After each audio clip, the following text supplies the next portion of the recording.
दरवर्षी MOAची मीटिंग होत असते।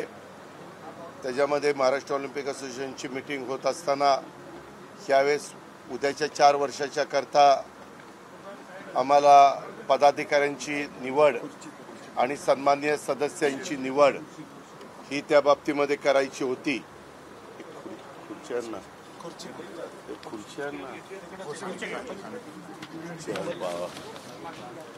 तर अजून एक घेऊन तर त्या बाबतीत पहिल्यांदा आपल्याला सगळ्यांना माहिती आहे की अनेकांनी फॉर्म भरलेले होते, परंतु नंतर शेवटी खेळाला महत्त्व देण्याचा निर्णय हा सगळ्यांनी बसून घेतला आणि त्याच्यामध्ये मुख्यमंत्री महोदयांशी पण चर्चा झाली। मुख्यमंत्री महोदय हे बिहारला प्रचाराला आहेत, ते रात्री उशिरा येतील किंवा उद्या सकाळी येतील आणि मग आम्ही जेवढ्यांनी फॉर्म भरलेले होते त्या सगळ्यांनी माघार घेतली।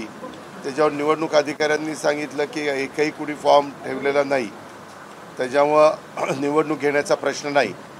आणि वार्षिक सर्वसाधारण सभा सुरू झाल्यानंतर त्यामध्ये एक ठराव अशा पद्धतीनं मांडला गेला की मला अध्यक्ष म्हणून निवड आणि मी बाकीचे सन्मान्य सदस्यांची निवड करायची।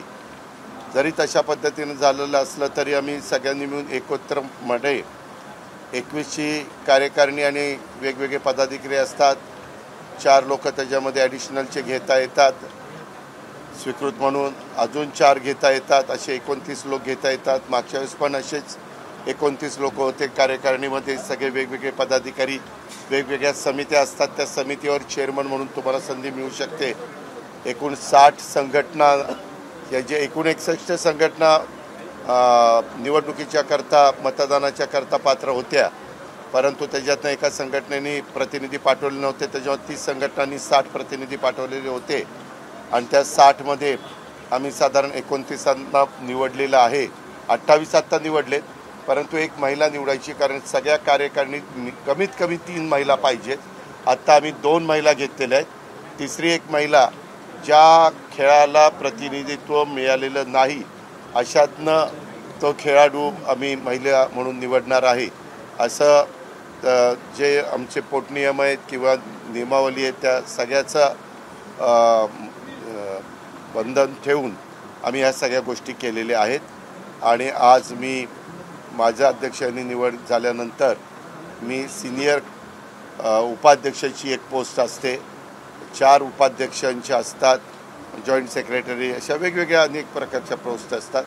तर त्याच्यात सिनियर उपाध्यक्ष म्हणून मुरलीधरजी मोहोळ केंद्रीय राज्यमंत्री यांची आम्ही सगळ्यांनी मिळून एकमताने निवड केलेली आहे आणि बाकीच्या पण निवड आम्ही केलेल्या आहेत, परंतु ते उद्याच्याला थोडंसं काही निवडीच्याबद्दल आम्हाला मुख्यमंत्री महोदयांशी पण चर्चा करायची। त्यांच्याशी बोलणं झालं, ते म्हणाले की तुम्ही माझ्याशी उद्याच्याला चर्चा करा आणि त्याच्यातून खेळाला अधिक महत्त्व देण्याच्या दृष्टिकोनातनं, खेळाडूंना प्रोत्साहन मिळण्याच्या दृष्टिकोनातनं, संघटनेला येणाऱ्या अडीअडचणी दूर करण्याच्या दृष्टिकोनातनं क्रीडा विभागाचं संपूर्ण सहकार्य घेऊन आज पण काहींनी सूचना केल्या, त्याचं पण नोंद हे क्रीडा मंत्री माणिकराव कोकाटे साहेबांनी घेतलेली आहे आणि निधीच्याही संदर्भामध्ये त्यांच्या काही सूचना आल्या। वेगवेगळे 8 आपले विभाग आहेत, त्या 8 विभागामध्ये विभागीय क्रीडा संकुलने इन्क्लुडिंग बालेवाडी, तर त्याच्याबद्दल पण काही बाबी खेळाडूंच्या दृष्टिकोनातनं करणं गरजेचं आहे। आणि म्हणून आम्ही महाराष्ट्र ऑलिम्पिक असोसिएशनचे उद्याच्या 4 वर्षाच्या करता खेळ आणि खेळाडूंचं प्रतिनिधित्व करत असणाऱ्या मान्यवरांना अधिकचं महत्त्व देऊन, वेटेज देऊन आम्ही ही 29 लोकांची यादी आज जाहीर केलेली आहे आणि तशाच पद्धतीनं अध्यक्ष आणि सिनियर कार्याध्यक्ष पण आम्ही जाहीर केलेले आहेत। बाकीचे आजच्याच मीटिंगला आम्ही धरून घेणार आहे, तोही सगळ्यांची संमती घेतलेली आहे। ती नावं आम्ही उद्या प्रेस नोट काढून तुमच्यापर्यंत पोहोचवण्याचं काम करू।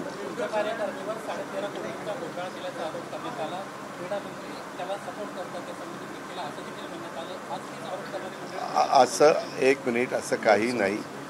हो का, प्रत्येकाला वेगवेगळ्या पद्धतीने आपलं मत मांडण्याचा अधिकार आहे. त्या संदर्भामध्ये नंतर काही प्रेस नोट काढली गेली. त्या संदर्भात त्या प्रेस नोटमध्ये जे काही सांगायचं ते सांगितलं. 2 वर्षाचा खर्चाच्या बद्दलचा तपशील सगळ्या क्रीडा विभागाला दिला आहे. 1 वर्षाचा तपशील राहिलेला आहे एका वर्षाच्या क्रीडा स्पर्धेचा. त्याच्याबद्दल मला वाटतं 31 डिसेंबरपर्यंतची मुदत दिलेली आहे. 2 महिने म्हणजे नोव्हेंबर डिसेंबर 2 महिन्याची मुदत. आणि ते 2 महिन्याच्या आत CA आणि ते सगळे जे काही पेपर्स असतात, वाउचर्स असतात, बिलं असतात वगैरे वगैरे, कारण वेगवेगळ्या संघटनांच्याकडनं पण ती बिलं येणं अतिशय गरजेचं असतं. एखादी संघटना चालवत असताना, एखादं कुणी काही काम करत असताना समज गैरसमज होत असतात. त्यामध्ये वेगवेगळे भूमिका मांडण्याचं काम वेगवेगळे मान्यवर करत असतात. परंतु त्याच्यातून कुठल्याही परिस्थितीमध्ये ह्याच्यामध्ये पारदर्शकच कारभार झाला पाहिजे अशा प्रकारची भूमिका ही आमची सगळ्यांची राहिलेली आहे. आम्ही त्याच भूमिकेतनं काम करतो.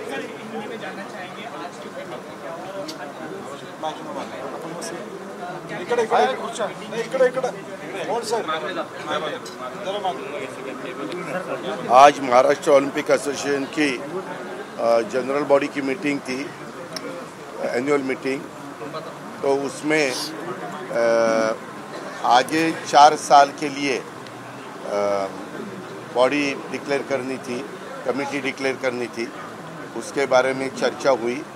पहले बहुत सारे हमारे साथियों ने फॉर्म भरे थे, लेकिन बाद में हम सब बैठे और खेल में पॉलिटिक्स नहीं आना चाहिए, सबने मिलके काम करना चाहिए, ऐसा सोचकर हमने इसके बारे में डिसीजन लिया. सबने जो इलेक्शन ऑफिसर थे उनके पास विड्रॉल दिए और उन्होंने डिक्लेयर किया कि एक का भी फॉर्म नहीं रहा. और फिर एनुअल मीटिंग शुरू होने के बाद वहाँ हमारे साथी मुरली मनोहर जी ने एक प्रस्ताव रखा और उसमें मुझे उन्होंने अध्यक्ष पद का जिम्मेवारी दी और बाकी कार्यकारिणी के बारे में वो मैंने उसके बारे में डिसीजन लेना चाहिए ऐसा उन्होंने प्रस्ताव रखा. उसके बारे में 29 अलग अलग लोग हम ले सकते हैं. तो उसमें से 28 लोगों का हमने डिक्लेरेशन किया है. हमारे यहाँ प्रेसिडेंट की एक पोस्ट जैसी रहती है वैसे सीनियर वाइस प्रेसिडेंट की पोस्ट रहती है. तो उसमें सबको साथ लेके हमने मुरलीधर मोहन जी को सीनियर वाइस प्रेसिडेंटशिप दी है. और बाकी भी हम कल प्रेस नोट निकाल के कौन ट्रेजरर है, कौन जॉइंट सेक्रेटरी है, कौन सेक्रेटरी है, कौन और 4 हम वाइस प्रेसिडेंट बना सकते हैं, ये सब हम कल लिस्ट उसकी देंगे. उसके बारे में पूरा अधिकार हमें दिया है. मैं उसके बारे में अपने राज्य के प्रमुख चीफ मिनिस्टर देवेंद्र फडणवीस साहब के साथ भी बात करूंगा. हमारे क्रीड़ा स्पोर्ट्स मिनिस्टर है, बाकी हमारे साथी है, सबके साथ मिलके बात करके हम अंतिम फैसला लेंगे या डिक्लेयर करेंगे. आज के ही तारीख को वो डिक्लेयर किया है, ऐसा हम करने वाले हैं.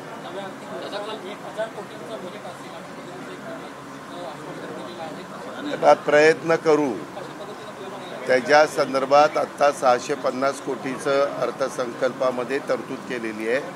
परंतु ज्या प्रकारे आज विधायक सूचना अनेक संघटनांनी केल्या, त्याच्यामध्ये काही काही संघटना काम खूप चांगल्या करतात, परंतु आर्थिक बाबतीमध्ये त्यांना तेवढा सपोर्ट मिळत नाही. आणि त्याच्यामुळे त्या खेळामध्ये त्या खेळाडूंना जे इन्फ्रास्ट्रक्चर द्यायला पाहिजे, जे प्रशिक्षक चांगले त्यांनी प्रशिक्षण द्यायला पाहिजे, ते द्यायला अडचणी येतात. आणि म्हणून आम्ही क्रीडा मंत्र्यांना सूचना केली की आपण तसा प्रस्ताव पाठवा. आम्ही मुख्यमंत्र्यांशी उपमुख्यमंत्र्यांशी बोलून त्या बाबतीमध्ये देखील त्या संघटनांना खेळाकरता, खेळाडूंच्या करता आणि उद्याच्या काळामध्ये देशाचे पंतप्रधान नरेंद्र मोदी साहेबांचं जे स्वप्न आहे की आपल्या देशामध्ये ऑलिम्पिक पण झालं पाहिजे, गेम आपल्याला तो मान मिळाला पाहिजे, कॉमनवेल्थचा पण आपल्याला मान मिळालेला आहे. अशा वेगवेगळ्या स्पर्धा, राष्ट्रीय स्पर्धामध्ये आम्ही काय केलं पाहिजे, राज्य स्पर्धामध्ये आम्ही काय केलं पाहिजे, काय आमच्या वेगवेगळ्या संघटनांची अपेक्षा आहे, हे सगळं आम्ही सर्वांनीच तिथं आजच्या वार्षिक सभेच्या निमित्तानं ऐकलं. आम्ही स्पोर्ट्स मिनिस्टर म्हणून त्यांनाही विनंती केलेली होती की आपण पण इन्व्हाइटी त्यांना केलेलं होतं की आपण पण यावं, कारण स्पोर्ट्स डिपार्टमेंटशी ह्या महाराष्ट्र ऑलिम्पिक असोसिएशनचा जवळचा संबंध येतो. सगळ्यांनी मिळून मिसळून काम करणं हे गरजेचं होतं आणि तशा पद्धतीनं आम्ही लोकांनी सगळ्यांनी मिळून केलेलं आहे.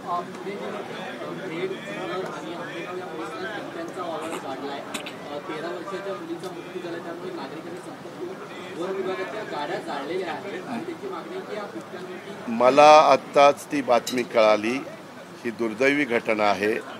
मी त्याच्या संदर्भामध्ये केंद्रीय मंत्री भूपेंद्र यादव साहेबांची वेळ मागतो. उद्याच मी मुख्यमंत्र्यांशी पण ह्याविषयी बोलणार आहे, कारण आता लोकांची सहनशीलता संपलेली आहे. लोकांनी खूप काही सहन केलं, पार घरात त्याच्यामध्ये मनुष्यहानी झालेली आहे आणि एवढा बिबट्यांचा वावर वाढला आहे. त्याच्यामध्ये काही जे काही फॉरेस्ट डिपार्टमेंटच्या संदर्भातले कायदे आहेत की काही प्राण्यांना तुम्ही मारू शकत नाही, हे जरी खरं असलं तरी हे बिबटे जंगलातले नाही, हे उसामध्ये वाढलेले बिबटे. विशेषतः आमचा जुन्नर, आंबेगाव, खेड, शिरूर आणि पारनेर, अकोले ह्या सगळ्या भागामध्ये पार हे आता दौंड वगैरे परिसरात पण यायला लागलेले आहेत आणि ऊसामध्ये ह्यांची पैदास होते. एकदा आमच्या शेतकऱ्यांनी ऊस लावला आणि पक्की बांधणी झाली की 1 वर्ष नुसतं पाणी देण्याचं काम होतं. त्याच्यावर आतमध्ये त्यांना 2 वेळेला त्या बिबट्यांच्या माद्या पिल्लांना जन्म देऊ शकतात आणि त्यांचं संरक्षण करू शकतात आणि मग तिथं पैदास मोठ्या प्रमाणावर वाढली. काहींचं म्हणणं आहे की जवळपास ती 1000-1200च्या पर्यंत पोचलेली आहे आणि म्हणून त्यांना पिंजरे वगैरे जे काही लागतात ह्या सगळ्या गोष्टी पुण्याच्या DPCमधनं आम्ही उपलब्ध करून दिलेल्या आहेत. परंतु संख्याच एवढी वाढली की आज तिथं माणसांना काम करणं मुश्किल झालं आहे आणि त्याचा अतिरेक शेवटी आज झाला आणि लोकांनी फॉरेस्टची गाडी जाळली. कारण फॉरेस्टची ती जबाबदारी आहे की आपण बिबट्यांना आवर घातला पाहिजे. आता ही कुठल्या डिपार्टमेंटची जबाबदारी आहे हे आम्ही एक दुसऱ्यावर ढकलाढकली न करता ही आमची राज्य सरकारची जबाबदारी आहे. आम्हाला केंद्र सरकारच्या वन विभागाची पण त्याच्यामध्ये मदत लागणार आहे. त्या मंत्र्यांशी पण आम्ही बोलू. आम्ही आत्ता संपर्क साधण्याचा प्रयत्न केला होता, परंतु दुर्दैवाने आत्ता माझा संपर्क झाला नाही. परंतु मी पुन्हा रात्री संपर्क साधण्याचा प्रयत्न करीन. मुख्यमंत्र्यांना तर उद्याच वेळ मागितलेली आहे. मला ह्या संदर्भात दिलीप वळसे पाटील साहेबांचा फोन आलेला होता. जिल्हाधिकारी डुडी यांचाही फोन आलेला होता. अनेक तिकडच्या भागातल्या सहकाऱ्यांनी पण फोन केले की बाबा हे आता थांबलं पाहिजे, नाहीतर लॉ अँड ऑर्डरचा प्रश्न त्या ठिकाणी निर्माण होईल. अशा प्रकारची परिस्थिती झालेली आहे आणि ह्या गोष्टीला आता कुठल्याही परिस्थितीमध्ये पायबंद घातलाच पाहिजे. अर्थात तो कायद्याच्या नियमाच्या अधीन राहून घातला पाहिजे. कारण मी नुसतं असं म्हणू शकत नाही की ते गोळ्या घाला किंवा आणखीन काही करा.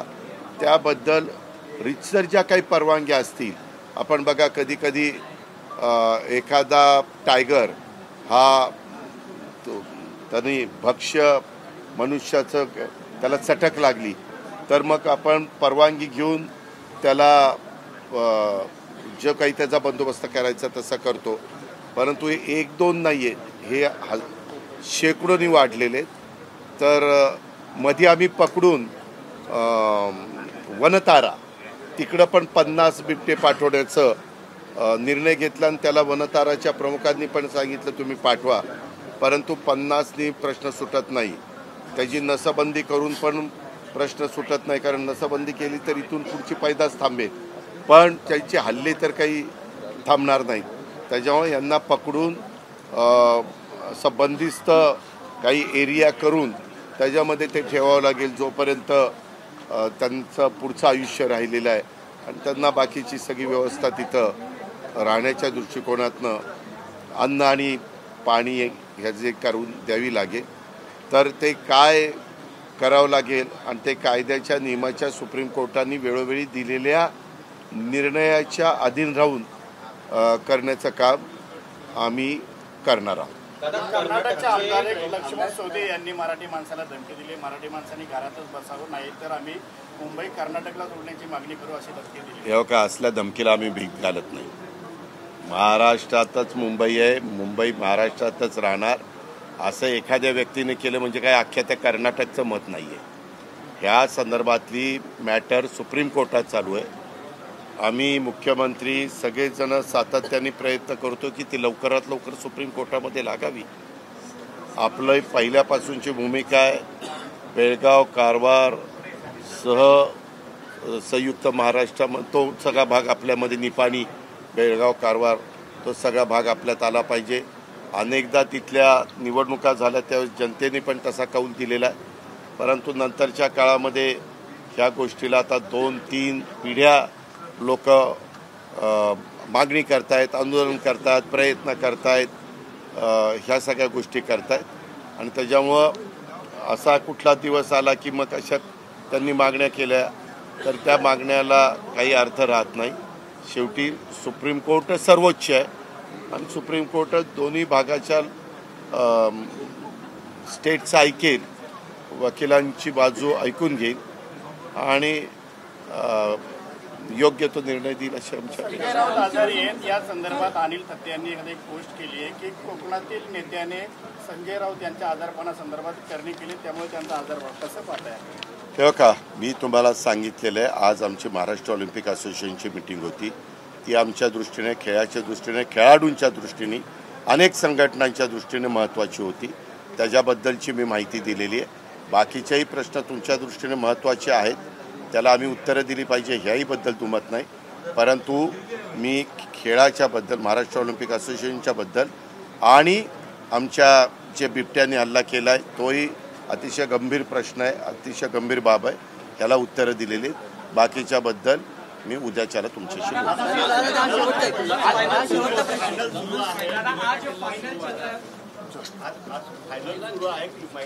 तेव्हा का आतापर्यंत 2 वेळेला आपले महिलांचे संघ फायनलला गेले.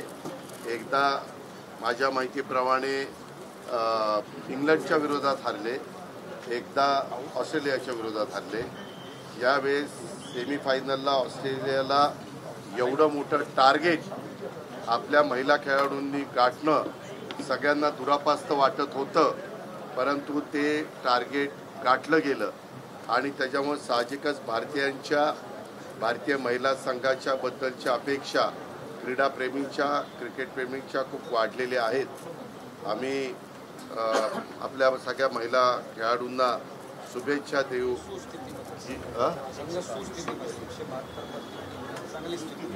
आत्ताची परिस्थिती तरी जी काही आहे लेटेस्ट 172 3 आउट अशी आपली परिस्थिती. किती ओव्हर? 20 ओव्हर. अजून 20 ओव्हर बाकी आहेत. त्याच्यामुळं अजूनही एकदम आपल्या डंके की चोट पर आपल्या मुली खेळत आहेत, आपल्या महिला खेळत आहेत. त्याच्यामुळं निश्चित आपण अपेक्षा करू की आपल्या मुलींना आपल्या महिलांना त्याच्यामध्ये यश मिळावं. देशातल्या 130 कोटी 135 कोटी जनतेच्या शुभेच्छा त्यांच्या पाठीशी महाराष्ट्रात. एबीपी माझा, उघडा डोळे बघा नीट.